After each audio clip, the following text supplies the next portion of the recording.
Kisah tragis Ashab al-Sabat ketika dikutuk menjadi kera. Salah satu kisah Al-Quran yang menarik adalah kisah Ashab al-Sabat. Ini adalah sekelompok kaum Yahudi yang menjadi umat Nabi Musa alaihi salam. Mereka tinggal di dekat kota Elat, di pesisir Laut Merah. Allah mengharamkan mereka untuk menangkap ikan pada hari Sabtu. Dan tanyakanlah kepada Bani Israel tentang negeri yang terletak di dekat laut ketika mereka melanggar aturan pada hari Sabtu. Di waktu datang kepada mereka ikan-ikan yang berada di sekitar, mereka terapung-apung di permukaan air. Dan di hari-hari yang bukan Sabtu, ikan-ikan itu tidak datang kepada mereka. Demikianlah kami mencoba mereka disebabkan mereka berlaku fasik. Al-Quran Surat Al-A'raf ayat 163. Dalam ayat ini, Allah memerintahkan nabinya menanyai orang-orang Yahudi di Madinah tentang saudara-saudara mereka yang dahulu menyelisih perintah Allah sehingga mereka diterpa azab tiba-tiba karena perbuatan dan tipu muslihat mereka dalam menyelisihi. Beberapa sumber menyebutkan tempat tersebut adalah kota Ailah. Sebagaimana sebuah hadis dari Imam Bakir yang menyebut kota tempat kaum Sabat tersebut bernama Ailah. Sementara menurut Alamah Tabatabai, Madian dan Tabariyah juga disebut sebagai kota tempat tinggal kaum Sabat.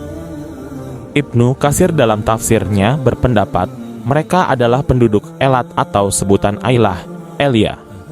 Merupakan sebuah desa yang berada di antara Madian dan At-Tur di dekat Teluk Akabah dan pesisir Laut Merah. Ini adalah negeri yang subur dengan kurma dan hasil laut berupa ikan yang berlimpah. Kota ini merupakan batas pertama wilayah Hijaz. Penduduknya terdiri dari berbagai ras. Kota ini termasuk batas kerajaan Romawi zaman dahulu. Dahulu, Allah memerintahkan mereka mencurahkan tenaga, pikiran, dan waktu untuk hari Jumat. Tapi mereka mengatakan, kami akan berusaha untuk hari Sabtu, karena Allah selesai mencipta bumi pada hari Sabtu, akhirnya ditetapkanlah bagi mereka hari Sabtu. Konon, mereka masih berpegang dengan ajaran Taurat dalam menghormati hari Sabtu di masa itu. Waktu itu, mereka diharamkan melakukan usaha dalam bentuk apapun. Sementara ikan-ikan banyak berenang dari laut ke tempat mereka dengan tenang dan aman tanpa diganggu sedikit pun.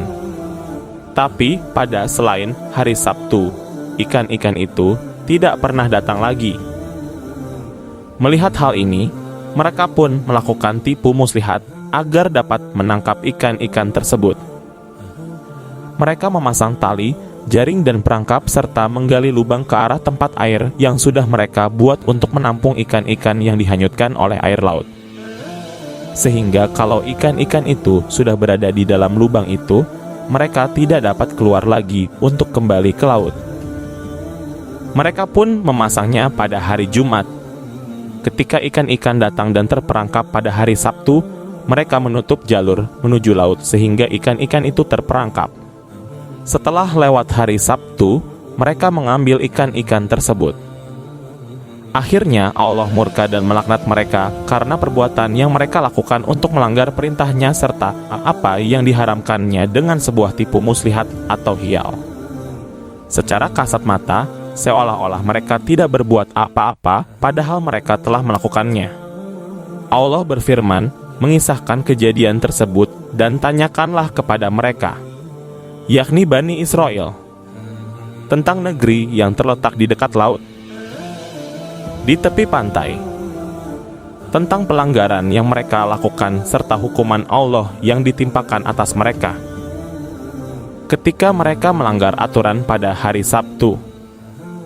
Padahal Allah telah memerintahkan mereka agar mengagungkan dan menghormati hari tersebut dan jangan berburu apapun juga. Lalu Allah uji mereka dengan datangnya ikan-ikan kepada mereka terapung-apung di permukaan air di hari Sabtu itu, demikian berlimpah terapung di permukaan laut. Dan di hari-hari yang bukan Sabtu, ikan-ikan itu tidak datang kepada mereka. Mereka berenang di dalam laut hingga tidak terlihat seekor ikan pun. Demikianlah kami mencoba mereka disebabkan mereka berlaku fasik. Jadi, kefasikan merekalah yang menyebabkan mereka diuji Allah. Seandainya mereka tidak melanggar ketaatan kepada Allah, niscaya Allah maafkan mereka, tidak menghadapkan mereka kepada bala dan kutukan. Akhirnya, mereka melakukan tipu muslihat untuk menangkapnya. Setelah ada sebagian dari mereka menangkap ikan-ikan tersebut, terpecahlah mereka menjadi 3. Sebagian melakukannya, sebagian lagi mengingkari perbuatan mereka itu, dan yang lain tidak mengerjakan, tidak pula mencegah. Tapi mereka mengingkari perbuatan tersebut. Allah berfirman dengan menjelaskan azab yang menimpa mereka. Dan ingatlah ketika suatu umat di antara mereka berkata, "Mengapa kalian menasihati kaum yang Allah akan membinasakan mereka atau mengazab mereka dengan azab yang amat keras?" Mereka menjawab, "Agar kami mempunyai alasan sebagai bentuk pelepas tanggung jawab kepada Tuhan kalian dan supaya mereka bertakwa." Maka tatkala mereka melupakan apa yang diperingatkan kepada mereka, kami selamatkan orang-orang yang melarang dari perbuatan jahat dan kami timpakan kepada orang-orang yang zalim siksaan yang keras. Disebabkan mereka selalu berbuat fasik, maka tatkala mereka bersikap sombong terhadap apa yang dilarang mereka mengerjakannya, kami katakan kepadanya, "Jadilah kalian kera yang hina." Al-Quran Surat Al-A'raf ayat 164-166. Menurut pendapat sejumlah ulama dan ahli tafsir, kaum Yahudi ini terbagi 3 kelompok. Pertama, mereka yang melanggar dan menghalalkan penangkapan ikan pada hari Sabtu. Kedua, mereka yang melarang perbuatan tersebut dan meninggalkan mereka. Ketiga, mereka yang diam saja, tidak melakukannya, dan tidak pula melarang perbuatan teman-temannya. Namun, mereka hanya berkata pada kelompok yang melarang, "Mengapa kalian menasihati kaum yang akan dibinasakan atau disiksa Allah dengan azab yang pedih?" Al-A'raf ayat 164. Itulah balasan bagi orang-orang yang senantiasa melanggar perintah Allah dan senantiasa berlaku fasik. Katakanlah, apakah akan aku beritakan kepadamu tentang orang-orang yang lebih buruk pembalasannya dari orang-orang fasik di sisi Allah, yaitu orang-orang yang dikutuki dan dimurkai Allah. Di antara mereka ada yang dijadikan kera dan babi dan orang yang menyembah tagut.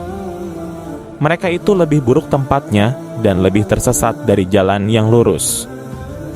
Al-Maidah ayat 60. Para ahli tafsir berbeda pendapat dalam menafsirkan surah Al-A'raf ayat 166 tersebut, khususnya berkaitan dengan dijadikannya kaum Bani Israel itu menjadi kera.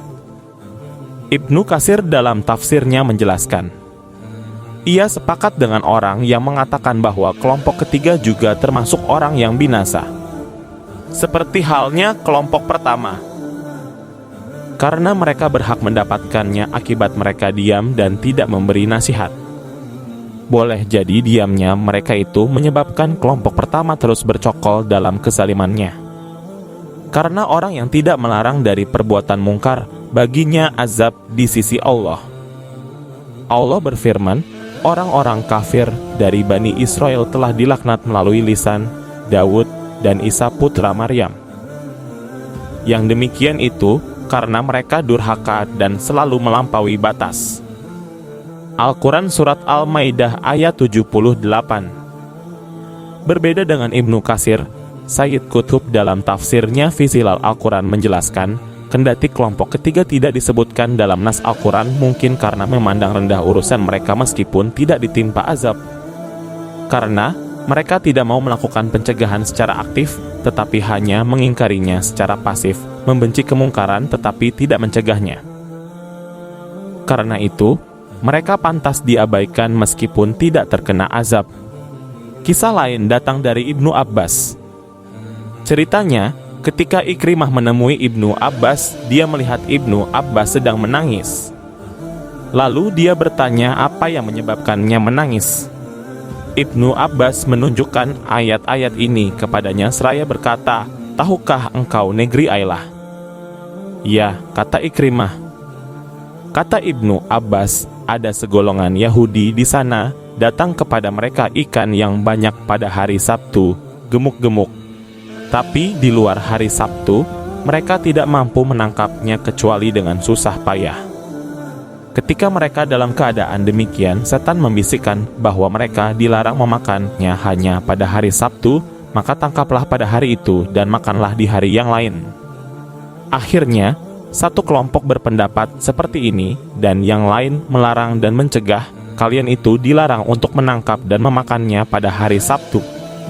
Setelah itu Ibnu Katsir menguraikan kisah seputar tipu muslihat yang mereka lakukan, lalu berkata, kemudian Ibnu Abbas membaca ayat ini, maka tatkala mereka melupakan apa yang diperingatkan kepada mereka, kami selamatkan orang-orang yang melarang dari perbuatan jahat, dan kami timpakan kepada orang-orang yang zalim siksaan yang keras. Al-A'raf ayat 165. Lalu beliau berkata, saya lihat orang-orang yang melarang itu selamat, tapi saya tidak melihat yang lain disebut-sebut. Sementara kita juga melihat banyak hal yang kita ingkari dan tidak mengatakan apa-apa. Saya pun berkata, semoga Allah jadikan aku tebusanmu. Tidakkah engkau lihat bahwa mereka juga membenci dan menyelisihi apa yang dilakukan orang-orang yang melanggar tersebut? Bahkan mereka mengatakan sebagaimana dalam firman Allah tersebut, mengapa kamu menasihati kaum yang Allah akan membinasakan mereka? Kemudian Ibnu Abbas memberinya 2 helai kain tebal. Demikian pula riwayat Mujahid dari beliau. Sekian uraian Ibnu Katsir. Sebagian dari ahli tafsir seperti Mujahid dan Muhammad Abduh berpendapat bahwa perubahan fisik pada kaum Sabat hanya berupa tamsilan atau kiasan. Yang dirubah dari mereka adalah hatinya, bukan bentuk tubuh atau fisiknya secara keseluruhan. Pendapat ini mendapat kritikan dari mayoritas ahli tafsir. Menurut Tabrisi, pendapat tersebut tidak sesuai dengan makna lahiriah ayat dan bertentangan dengan pendapat mayoritas ahli tafsir.